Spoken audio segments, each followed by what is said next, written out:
Hello दोस्तों, स्वागत करते हैं आपका अपने YouTube channel genius hub academy पर। मैं विकास गुप्ता आप लोगों को इस प्लेटफॉर्म पर क्लास 12 का फिजिक्स पढ़ा रहा था, जिसमें हमारा चैप्टर चल रहा था चैप्टर नंबर 4 कैपेसिटर। आज इसी कैपेसिटर के सीरीज में हम लोग आज का अगला टॉपिक देखेंगे। आज का जो हमारा टॉपिक है वो है संधारित्रों का संयोजन। हमें ये देखना है संधारित्रों का संयोजन होता क्या है, संधारित्र के संयोजन की ज़रूरत क्यों पड़ी, इन सब चीज़ों के ऊपर आज हम टॉपिक पर डिस्कस करेंगे और फिर उसके बाद हम आगे इसके ऊपर जो बेस्ड न्यूमेरिकल होते हैं, आंकिक प्रश्न होते हैं, उनको हम सॉल्व करेंगे। ठीक है ना। तो सबसे पहले हमारी जो बात आज की है वो ये है कि हमें जो पढ़ना है वो पढ़ना है संधारित्रों का संयोजन। क्या पढ़ना है? संधारित्रों का संयोजन। अब बात आई हमें संधारित्रों का संयोजन की जरूरत पड़े क्यों हम संधारित्रों का संयोजन करते हैं। मान लेते हैं कुछ हम एग्जाम्पल के तौर पे समझना स्टार्ट करते हैं। कुछ बातें मैं आपको समझाने जा रहा हूँ एज ए एग्जाम्पल के तरीके से। मान लेते हैं कि कोई एक लड़का था जिसका नाम मोनू है। क्या है? मोनू।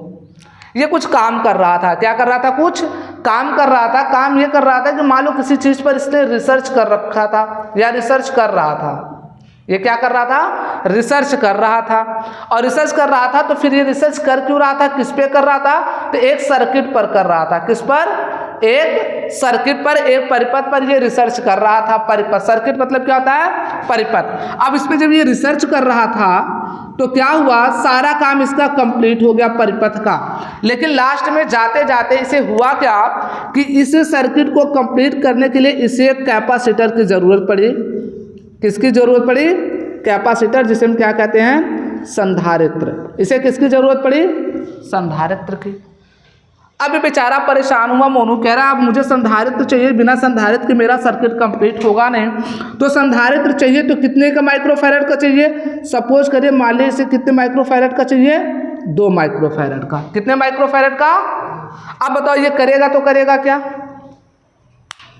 अब करेगा क्या? इसे 2 माइक्रोफैरड का कैपेसिटर चाहिए तो बताओ ये क्या करेगा?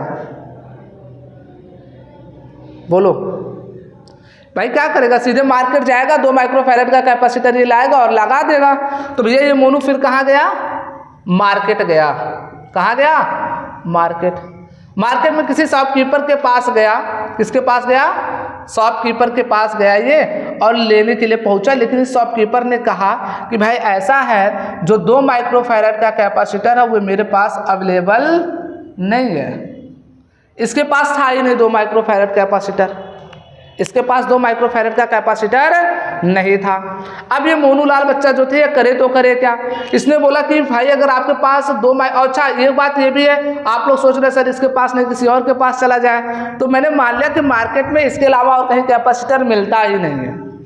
अब इसको 2 माइक्रोफैरड का कैपेसिटर लेना जो इसके पास है नहीं। तो इसने क्या किया, अब ये निराश हो गया कि भाई मेरा जो रिसर्च चल रहा था वो हो नहीं पाएगा यार, मैं तो फंस गया। लेकिन इसके दिमाग में बात सूझी कि इसने फिर शॉपकीपर से पूछा क्या इसका कोई ऑप्शन है? तो कहा भाई ऑप्शन हो या ना हो मुझे नहीं पता, लेकिन एक बात मैं आपको बता दूं, मेरे पास 4 माइक्रोफैरड के कैपेसिटर है। क्या है? 4 माइक्रोफैरड का कैपेसिटर है मेरे पास, 2 माइक्रोफैरड का कैपेसिटर नहीं है। अब मोनूलाल एकदम सोच में पड़ गए, यार 4 माइक्रोफैरड से काम कैसे चलाया जाए।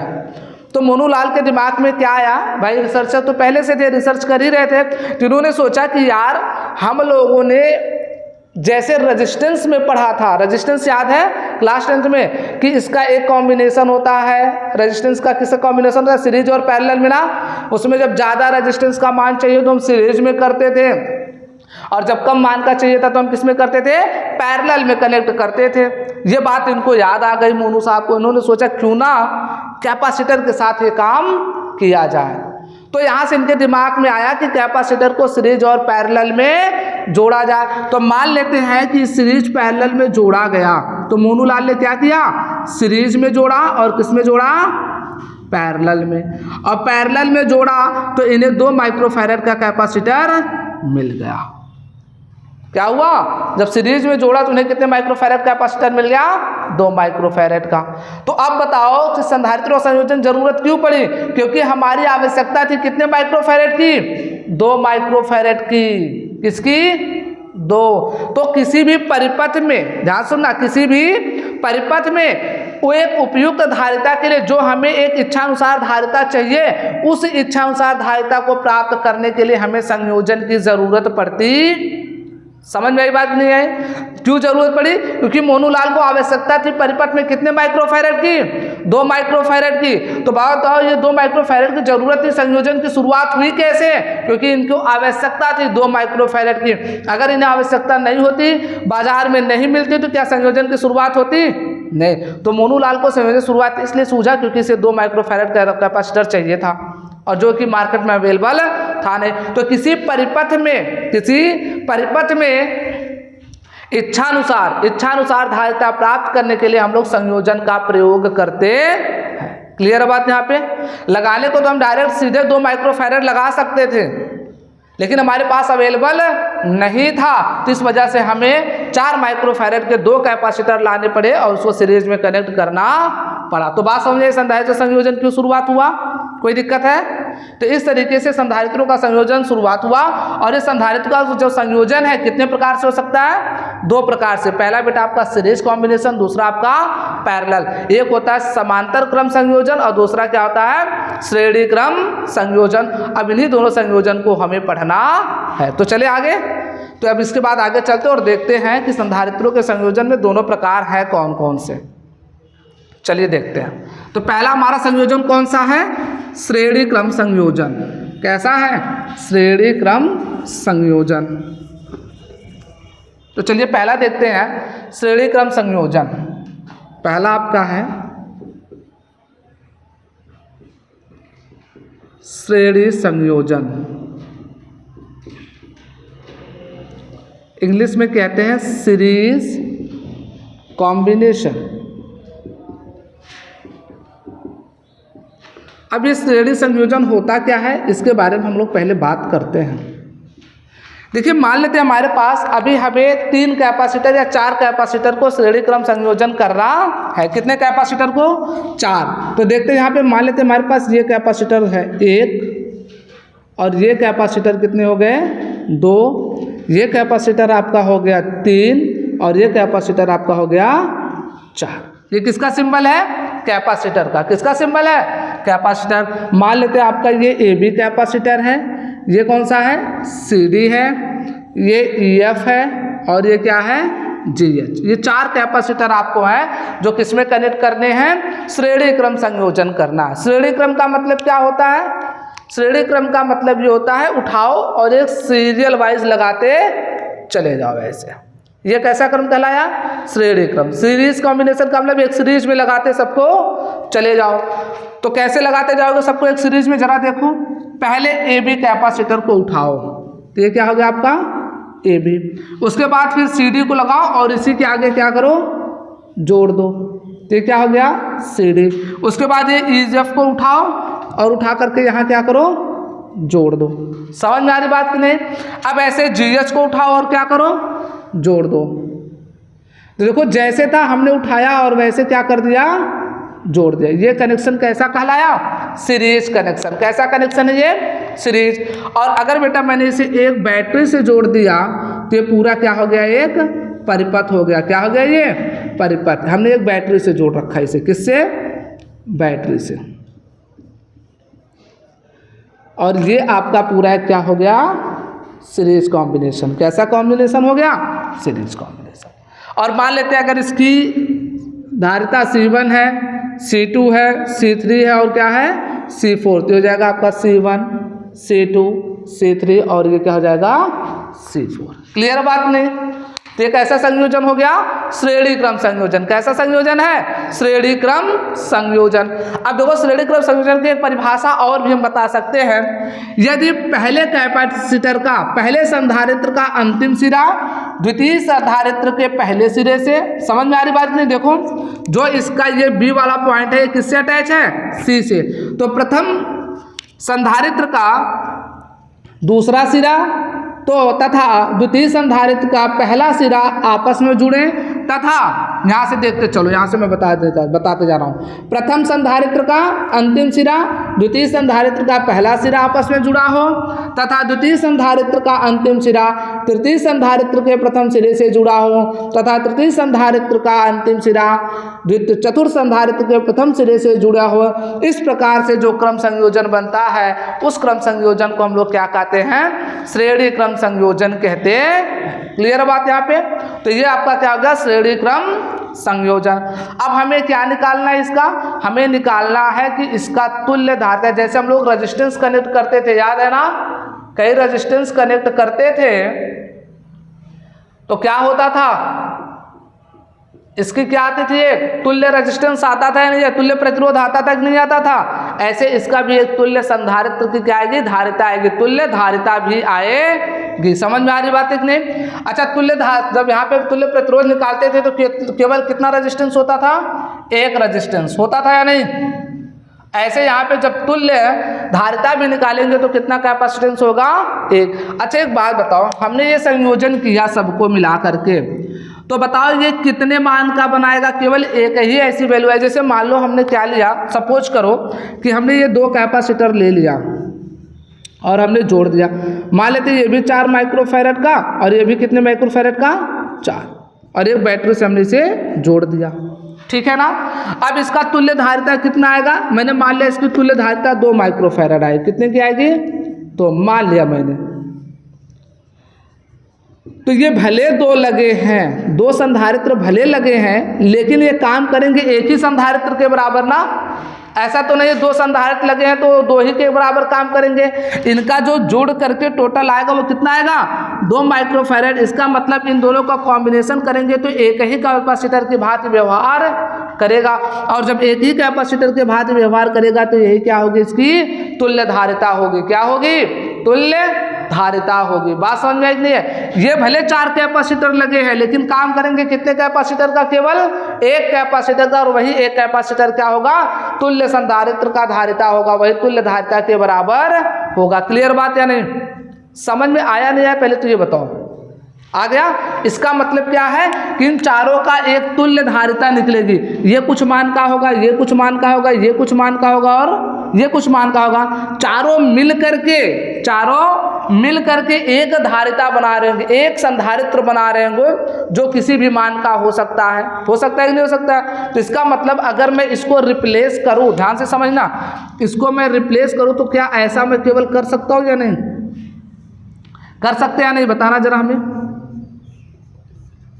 कर सकते हैं नहीं?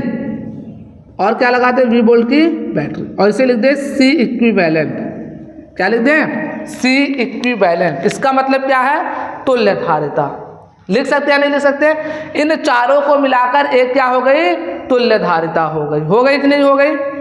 बात समझ में नहीं है? तो ये चारों मिलकर के क्या बनाएंगे, एक तुल्य धारिता का निर्माण करेंगे। भाई देखो जाहिर सी बात है, अगर जैसे क्या किया जाए, कोई चीज़ 4 चीज़ टुकड़ों में बटी है, सबको लाकर एक साथ जोड़ दो तो टुकड़ा बड़ा हो जाएगा, लेकिन होगा एक ही टुकड़ा कि 4 टुकड़ा हो गया, एक टुकड़ा हो जाएगा ना। वैसे ये भले 4 कैपेसिटर लगे हुए हैं लेकिन ये मिलकर केवल एक ही कैपेसिटर का निर्माण कर रहे हैं, और वो कैपेसिटर क्या होगा, इन चारों का क्या होगा, तुल्य धारिता बनेगा। इन चारों का जो धारिता होगी मिलकर ये क्या कहलाएगी, तुल्य धारिता कहलाएगी। और इसी तुल्य धारिता का मान अभी हम लोग निकालते हैं और डेरिवेशन करते हैं। इसे मिटा दूं मैं। अब हमने मान लिया ये 4 कैपेसिटर आपके, ये जो 4 कैपेसिटर हैं आपके किस क्रम में लगे हैं, श्रेणी क्रम संयोजन में लगे हुए हैं।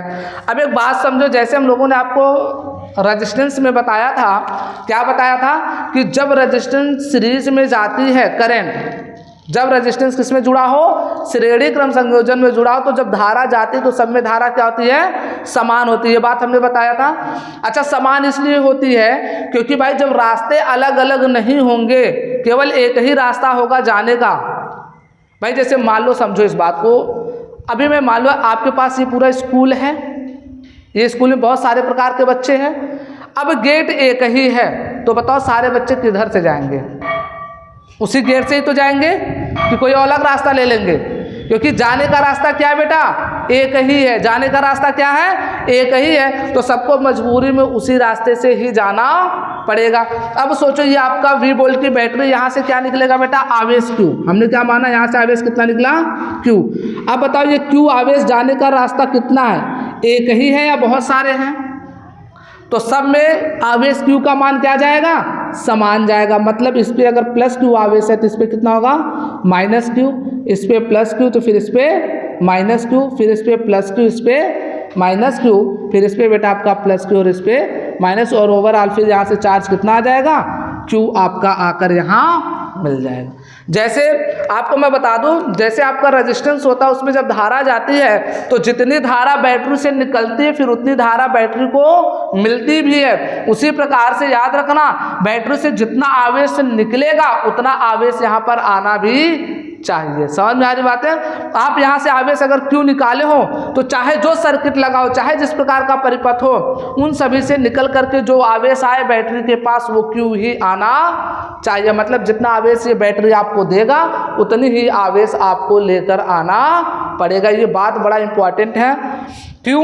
क्योंकि जब मैं आपको आगे न्यूमेरिकल सॉल्व कराऊंगा, क्या सॉल्व कराऊंगा? न्यूमेरिकल, तो ये चीज़ आपके लिए बहुत बेनिफिट होगी, तब आपको समझ में आएगी ये बात मैंने बोला क्यों। क्लियर है बात यहाँ पे? तो अब हम यहाँ से देखते हैं बाबू कि सीरीज कॉम्बिनेशन में होता क्या है। अब देखिए, अब हमें ये बात तो पता चल गया जब एक ही रास्ता, सब में आवेश का मान क्या होगा समान होगा कि नहीं होगा? सब में आवेश क्या जाएगा क्यू जाएगा, सब में आवेश क्या जाएगा क्यू। तो अब अगर मैं पूछूं आपसे प्रथम संधारित्र, क्या पूछूं? प्रथम संधारित्र, प्रथम संधारित्र का विभव V1 बराबर, अच्छा विभव अलग अलग होगा कि नहीं होगा पहले देखते हैं। ये किससे कनेक्टेड था? A और B से। ये मान लेते हैं पॉइंट C है और बेटा ये मान लेते हैं D है और ये पॉइंट क्या मान लेते हैं हम E है। अब जरा देखना, ये भी बड़ा इंपॉर्टेंट कॉन्सेप्ट है, समझ के चलना, आगे बहुत सारा इसका यूज करेंगे हम। पहला कैपेसिटर किसके किसके बीच जुड़ा हुआ है? AB के। दूसरा कैपेसिटर किसके बीच? BC के। तीसरा कैपेसिटर CD के और चौथा कैपेसिटर DE के। इसका मतलब क्या है? ये अलग अलग बिंदु के एकरास जुड़े हुए हैं। ये सारे कैपेसिटर क्या हैं? अलग अलग बिंदु पर जुड़े हुए हैं। तो अलग अलग बिंदु पर विभव क्या होता है? अलग अलग होता। ये एकदम गांठ बना करके एकदम नोट कर लो, क्योंकि जब इसके ऊपर न्यूमेरिकल करेंगे तो हम इस कॉन्सेप्ट का यूज करेंगे कि अलग अलग बिंदु के एकरास यदि कोई कैपेसिटर जुड़ा हुआ है तो उसका विभव क्या होगा? अलग अलग होगा। क्लियर है बात ना? यहाँ पर देखो, तो यहाँ का विभव मान लेते हैं कितना आपका V1, इसका भी विभव अलग होगा तो क्या मान लेते हैं V2, इसका क्या होगा V3, इसका क्या होगा V4। अब ये V1 V2 V3 V4 आएगा कहाँ से? जो ये आपका नेट पोटेंशियल है यही इन चारों में क्या हो जाएगा? डिवाइड हो जाएगा। यही जो पूरा V है इन्हीं चारों में क्या हो जाएगा? विभाजित हो जाएगा, डिवाइड हो जाएगा। यही चारों में क्या हो जाएगा? ये बट जाएगा। इसका मतलब ये कह सकते हैं अगर मैं चारों को जोड़ दूं तो इसके बराबर भी हो जाएगा। बात समझ में आ रही कि नहीं आ रही? तो आप ध्यान से सुनिएगा, तो लिखेंगे प्रथम संधारित्र का विभव V1 बराबर क्या हो जाएगा? इसका विभव आपने फार्मूला पढ़ा है, Q बराबर क्या पढ़ा है? CV। तो बेटा यहाँ से V बराबर अगर निकालो तो क्या हो जाएगा? Q अपान C। तो बताओ यहाँ का विभव V1 बराबर क्या हो जाएगा? आवेश तो सब पे समान है तो आवेश क्या हो जाएगा बेटा? Q। और यहाँ का धारिता कितना है? C1। क्लियर है बात? यहाँ पे ऐसे लिखूंगा क्या? द्वितीय संधारित्र का विभव V2 बराबर क्या हो जाएगा बेटा? Q अपान C2। ऐसे तृतीय संधारित्र का विभव V3 बराबर कितना हो जाएगा? Q अपान C3। और यहाँ से अगर मैं चतुर्थ लिखूँ, चतुर्थ संधारित्र का विभव V4 बराबर कितना हो जाएगा? Q अपान C4। कोई दिक्कत? अच्छा, जो मैंने यहाँ पे तुल्य निकाला है इसका क्या हो जाएगा जरा बताइए? अभी भी इसमें से आवेश कितना निकल रहा है बेटा? Q ही तो जा रहा है ना। तो अगर मैं आपसे पूछूं तुल्य परिपथ का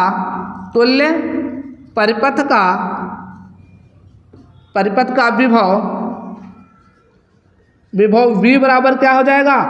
Q अपान C इक्विवेलेंट हो जाएगा कि नहीं? क्योंकि यहाँ का आवेश Q है और यहाँ का जो आपका कैपेसिटेंस है वो क्या है? C equivalent. कोई दिक्कत है यहाँ तक? तो लिखेंगे क्या? तब मैं यहाँ लिख दे रहा हूँ, यहीं से तब परिपथ से क्या लिखेंगे? परिपथ से क्या अभी हमने बताया आपको? परिपथ से क्या आ जाएगा बेटा? कि जो आपका ये पोटेंशियल V है इन सभी में विभाजित हो जाता है, मतलब V बराबर क्या हो जाएगा, V1 plus V2 plus V3 और प्लस V4। बात समझ में आई कि नहीं आई? हो जाएगी नहीं, क्योंकि यहाँ का जो विभव है यही विभव इन चारों में क्या हो जाएगा, विभाजित हो जाएगा। क्लियर बात? और विभाजित हो गया तो हमने इसका V1 माना, V2 माना, V3 माना और V4। बात समझ में आई कि नहीं आई? तो इस तरीके से क्या हो जाएगा बेटा, V बराबर V1 plus V2 plus V3 plus V4। जैसे कहा जाए किसी चीज़ के 4 टुकड़े किए जाएं तो वो चारों टुकड़ा किसके बराबर होगा, उन सभी को जोड़ दो, उसे एक बड़े टुकड़े के बराबर हो जाएगा कि नहीं हो जाएगा। वैसे ये जो आपका V है जब इन चारों में बट रहा है तो इन चारों को विभव जोड़ दिया जाए तो क्या इसके बराबर नहीं होगा, हो जाएगा ना। तो वही बात हमने यहाँ पे यूज किया है। तो V बराबर क्या है, यहाँ से देखो Q अपान C इक्विवेलेंट, क्या है Q अपान C इक्विवेलेंट। V1 बराबर क्या है Q अपान C1 प्लस Q अपान C2 प्लस Q अपान C3 प्लस Q अपान C4।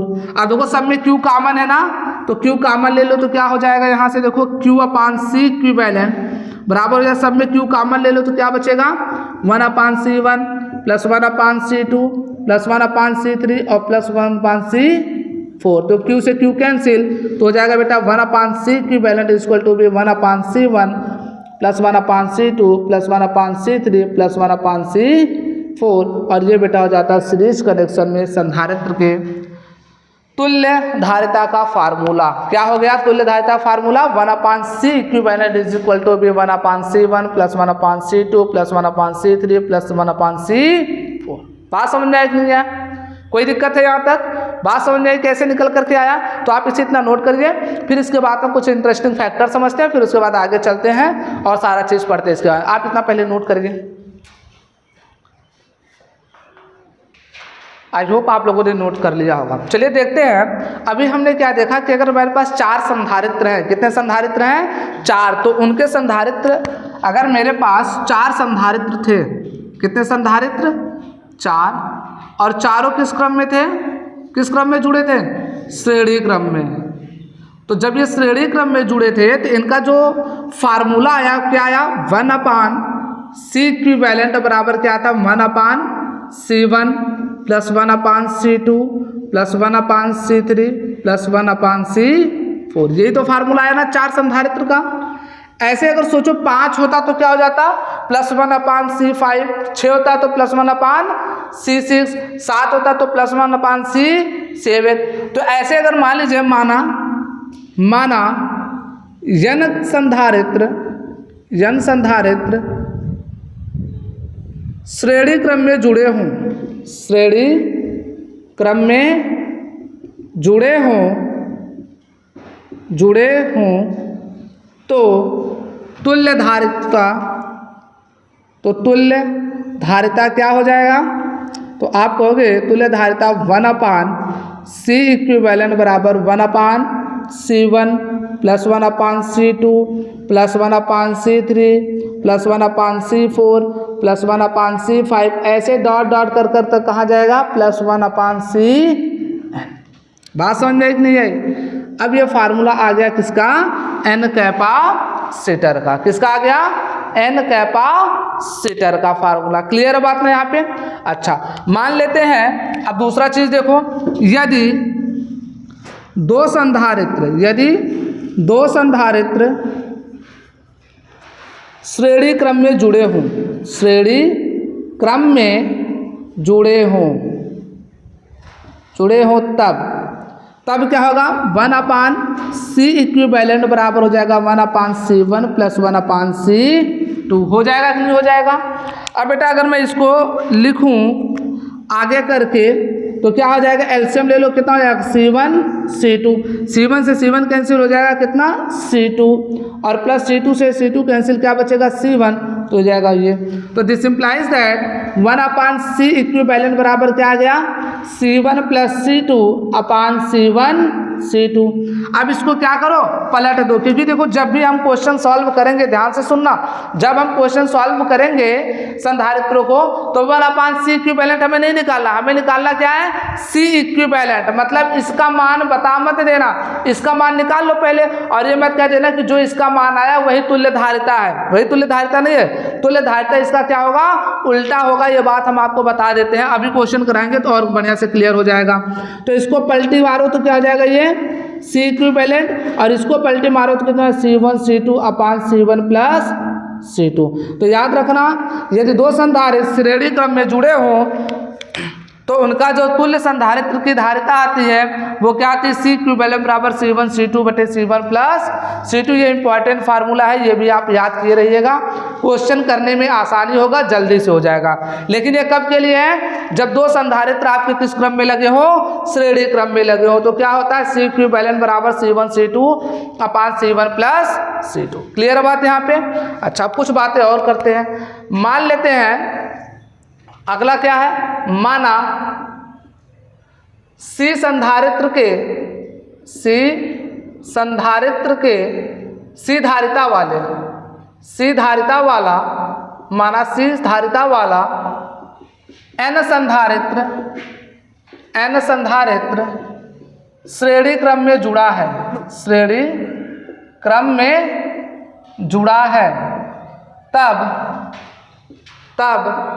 तुल्य धारिता, तब यहाँ देखिएगा दिखाई नहीं दे रहा होगा, माना C धारिता वाला N संधारित्र श्रेणी क्रम में जुड़ा है, श्रेणी क्रम में जुड़ा है, तब क्या हो जाएगा, तब आपका हो जाएगा, तब तुल्य धारिता क्या हो जाएगी आपकी, तो आपका तुल्य धारिता C इक्विवेलेंट बराबर आ जाएगा C बाई N। क्या आ जाएगा, C इक्विवेलेंट बराबर C बाई N। याद रखना, जहां पर N क्या है तो लिख लेना, जहां पर N संधारित्रों की संख्या है, N बराबर क्या है, संधारित्रों की संख्या। इसको एक एग्जाम्पल के तौर पे मैं समझा दे रहा हूँ, समझना। जैसे मान लो इसने क्या बोला, माना C धारिता वाला, C धारिता मतलब सबकी धारिता क्या होगी, समान होगी। तो मान लेते हैं हमारे पास ये संधारित्र जुड़ा हुआ है आपका, दो मान लेते हैं 10 माइक्रोफैरड का, फिर अगला भी संधारित्र कितना जुड़ा है, 10 माइक्रोफैरड का, फिर अगला भी संधारित्र कितने माइक्रोफैरड का, 10 माइक्रो, फिर अगला संधारित्र भी कितने का, 10 माइक्रोफैरड, फिर अगला संधारित्र कितने माइक्रोफैरड का, 10 माइक्रोफैरड। ये जुड़ा हुआ है किसी सर्किट से। तो देखो क्या कह रहा था, C धारिता वाला, क्या कह रहा था, C धारिता मतलब एक समान धारिता वाला यदि संधारित्र, कई संधारित्र आपस में सीरीज में जुड़े हो तो इनका जो तुल्य धारिता C इक्विवेलेंट क्या आ जाएगा, C बटे N।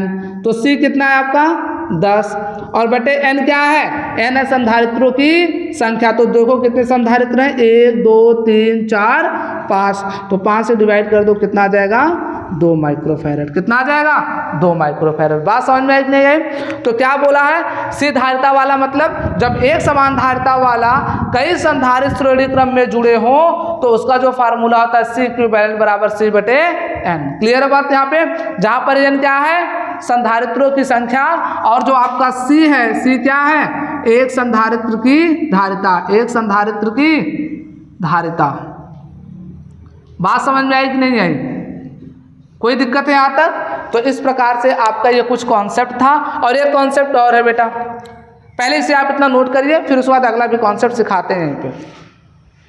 आई होप आप लोगों ने नोट कर लिया होगा। चलिए देखते हैं अगला कॉन्सेप्ट क्या, सीरीज कनेक्शन में अगला जो हमारे पास कॉन्सेप्ट है नेक्स्ट, वो ये है कि अब मेरी बात सुनना, मान लो कई कैपेसिटर अलग अलग मान के लगे हुए हैं, अलग अलग मान के कई कैपेसिटर श्रेणी क्रम में जुड़े हुए हैं, तो जो उसकी तुल्य धारिता आएगी ना, उस परिपथ में जितने भी संधारित्र लगे हैं उन सभी संधारित्र में जो सबसे कम मान का संधारित्र होगा उससे भी कम धारिता आएगी उसकी। नहीं समझ पाए, नहीं समझ पाए तो समझना। जैसे मान लो हमने क्या बोला कि हमारे पास ये 3 कैपेसिटर लगे हैं और हमने मान लिया ये 2 माइक्रोफैरड का, ये 4 माइक्रोफैरड का, और ये कितने माइक्रोफैरड का, 6 माइक्रोफैरड का लगा हुआ है। अब हमने क्या बोला, यदि कई संधारित्र श्रेणी क्रम में जुड़े हुए हैं तो इस संधारित्र जो कई श्रेणी क्रम में जुड़े कई संधारित्र, जो इसकी तुल्य धारिता आएगी ना, वो इस संधारित्र में लगे हुए जो सबसे कम मान का संधारित्र होगा उससे भी कम उसकी तुल्य धारिता का मान आएगा। तो सबसे कम संधारित्र का मान कितना है, 2 माइक्रोफैरड। कितना है? 2 माइक्रोफैरड। तो जो इसकी तुल्य धारिता आएगी वो 2 माइक्रोफैरड से भी क्या आएगी? कम आएगी। तो इसका कैसे हम अभी हम दिखा भी देते हैं, पहले से लिख लेते हैं। यदि कई संधारित्र श्रेणी क्रम में जुड़े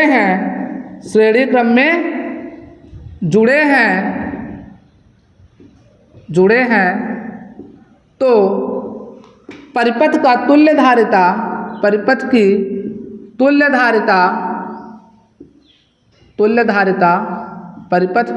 धारिता परिपथ में जुड़े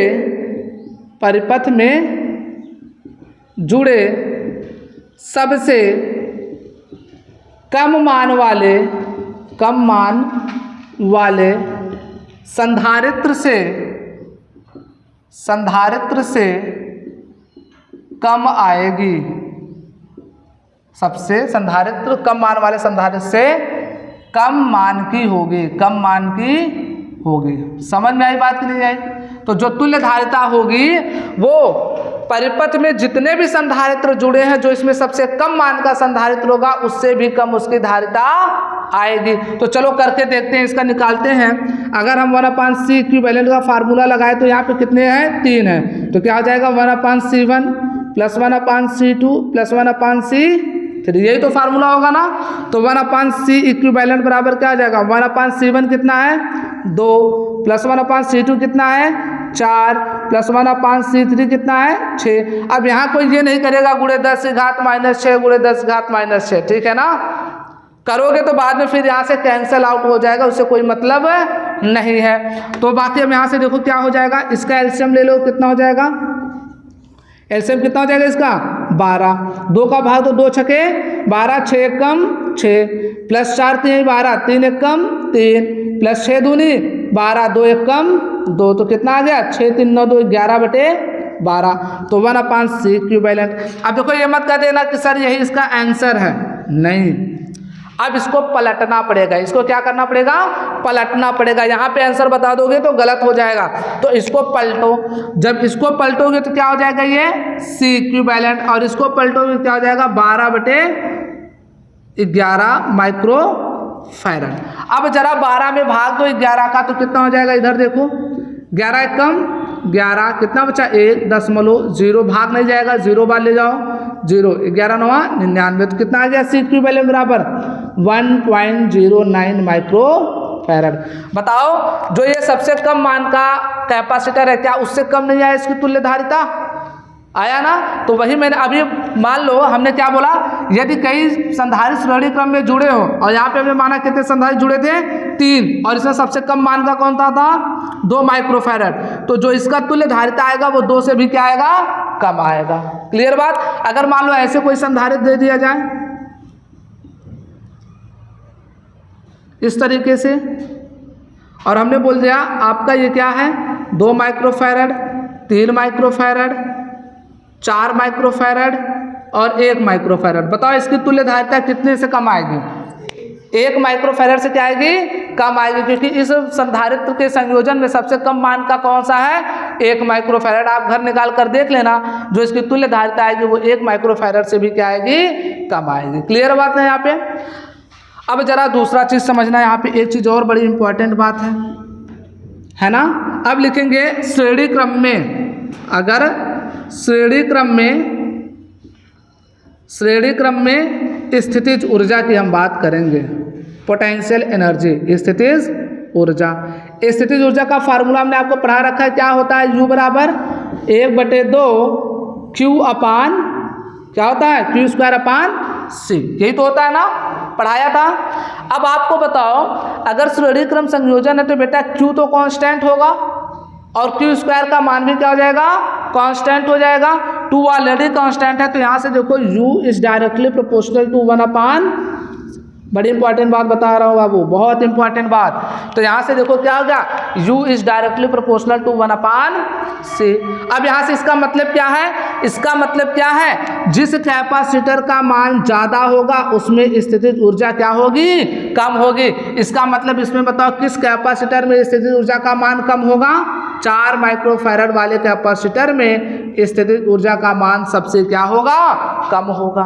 अब एक बात बताओ, हम क्या करेंगे, सीरीज कनेक्शन में ले गए, आपने कैपेसिटर को जोड़ा, तो कैपेसिटर को जोड़ा, जो ज़्यादा माइक्रोफैराड का कैपेसिटर होगा उसकी स्थितिज ऊर्जा क्या होगी, कम होगी। स्थितिज ऊर्जा क्या होगी, कम होगी। तो बताओ अब ज़्यादा माइक्रोफैराड का अगर आप लोगे तो महंगा भी पड़ेगा और स्थितिज ऊर्जा भी क्या होगी, कम स्टोर होगी। तो बताओ हमारे लिए सही है, नहीं। बात समझ आई कि नहीं आई? तो एक बात याद रखना, स्थितिज ऊर्जा का जो आपका हम लोग फार्मूला देखते हैं किसमें, श्रेणी क्रम में, वहाँ से हमें ये रिजल्ट निकल करके आता है कि जो सबसे ज़्यादा मान का कैपेसिटर होगा उसका पोटेंशियल एनर्जी क्या होगा, सबसे कम होगा, और जो सबसे कम मान का कैपेसिटर होगा वो सबसे ज़्यादा एनर्जी स्टोर करेगा। क्लियर है बात में यहाँ पे? अच्छा एक बात बताओ, अभी हमने आपको बताया कि Q क्या है, डायरेक्टली आपका Q क्या है बाबू, आपका कांस्टेंट है। क्या है, कांस्टेंट। और ये कांस्टेंट सपोज करो मैंने मान लिया किसके बराबर है, K के। अब Q बराबर क्या होता है, CV। CV किसके बराबर हो जाएगा, कांस्टेंट K के। तो यहाँ से C बराबर बताओ क्या हो जाएगा, K/V। इसका मतलब C is directly proportional to क्या हो जाएगा, V के। हो जाएगा कि नहीं हो जाएगा यहाँ से?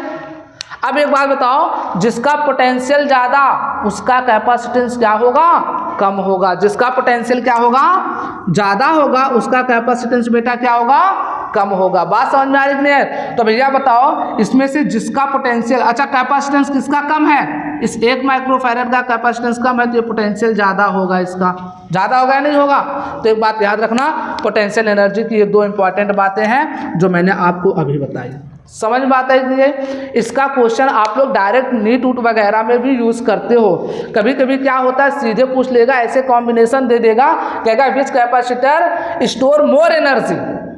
क्या कहेगा, विच कैपेसिटर स्टोर मोर एनर्जी। तो आपको जब ये कॉन्सेप्ट बेटा पता होगा कि विच कैपेसिटर स्टोर मोर एनर्जी, तो आप यहाँ से बड़े आसानी से बता सकते हो। अगर बेटा कॉम्बिनेशन सीरीज में है, श्रेणी क्रम संयोजन है, तो आप तुरंत बता दोगे जिसकी कैपेसिटेंस ज़्यादा होगी कम एनर्जी स्टोर करेगा, और जिसकी कैपेसिटेंस कम होगी वो एनर्जी ज़्यादा स्टोर करेगा। समझ में आई बात? तो यहाँ से डायरेक्टली क्वेश्चंस आपके नीट और जेईई में बने हुए हैं, जो कि बनते भी हैं। बात समझ आई कि नहीं आई? तो उस एग्जाम पॉइंट ऑफ व्यू से पर्पज से मैंने आपको ये चीज़ आपको सिखाई है, ताकि अगर आप नीट वगैरह में भी आप क्वेश्चन सॉल्व करो तो आपको कोई दिक्कत आनी ना चाहिए। समझ में आता है कि नहीं है? तो आप इसे नोट करिएगा। और यहाँ पे पूरा सीरीज कॉम्बिनेशन आपका खत्म होता है। कल की क्लास में हम लोग देखेंगे पैरेलल कॉम्बिनेशन। क्लियर बात? अगर आपको कोई प्रॉब्लम होती है तो आप हमें बताइएगा, ठीक है ना? तो इसे आप लोग नोट करिएगा।